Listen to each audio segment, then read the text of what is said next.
रात 3 बजे की दहशत, रात का गहरा सन्नाटा था। घड़ी की सुइयां 3 बजा रही थी।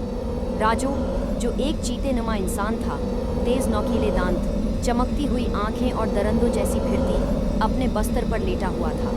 लेकिन अचानक दरवाजे पर जोर जोर से कोई दस्तक देने लगा।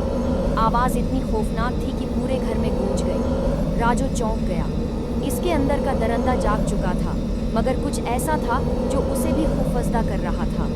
इसने कांपते हाथों से दरवाज़ा खोला और सामने एक खौफनाक चड़ैल खड़ी थी। लंबे उलझे हुए बाल, सर्ख चमकती आंखें, सफ़ेद मैले कपड़े और चेहरा जैसे किसी ने झलसा दिया हो।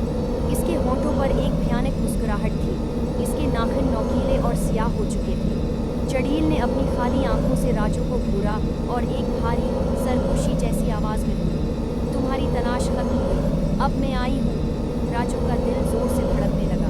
वो पीछे हटने लगा, मगर चड़ैल की नज़रें इस पर जमी हुई थीं। अचानक कमरे की लाइट झपकने लगी, हवा में सरसराहट होने लगी और दरवाज़ा खुद ब खुद बंद हो गया।